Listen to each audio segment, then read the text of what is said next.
Diego and Dante and myself had just gotten home from jiu-jitsu class, and he was starving, and I'm making dumplings for dinner, but he couldn't wait.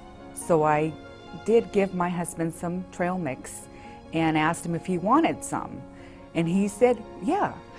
He took literally one bite, and then I remember my wife sitting there saying, well, Diego, have another bite since you're hungry. Dinner won't be for a little while. He said, no, I can't. He started feeling bad, and then he got up and he went to the restroom, and he finally came out after about 10 minutes, and he went straight outside, out the side door. And he was outside, and we went out and said, what are you doing? And he was like, I'm having trouble breathing. I can't breathe. I'm trying to get some air. So at this point in time, he started breathing hard.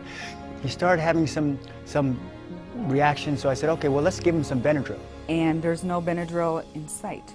I rushed to the store, and I didn't even make it to the store because my husband calls me and said that he dialed 911, come home immediately. The ambulance got there in 5 minutes, and by then he was still awake, but he was having very labored breathing. The ambulance came, he picked him up, put a bunch of stuff, open things, like 8 guys came, and he's like, and I was like a little bit crying because I didn't want him to go.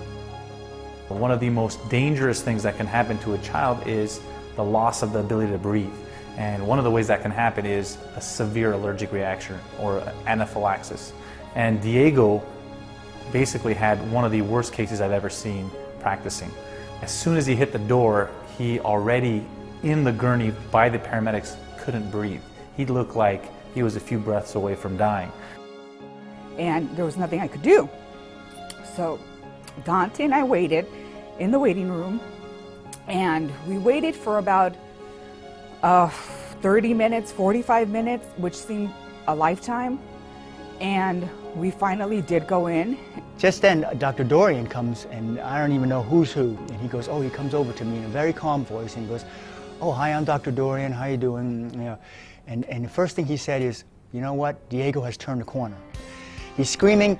That means he can breathe, that means he's conscious, that means he turned the corner. One of the greatest achievements in medicine over the last 100 years is the ability to get care quickly. And that's why emergency departments have made such a great difference. Having an emergency department close to home is very important. Oh, it's completely important to have an emergency room, and this experience completely convinces me that it's very important to have a really well-equipped emergency room that you can get to really quickly. The hospital, I would say, was a miracle to us that evening. He's alive today because of them. So thank you, Dr. Dorian, and staff, of course, for everything you've done. I would be sad if I didn't have my brother, because he does a lot of fun stuff with me, and he just does it. It's just nice to have him back.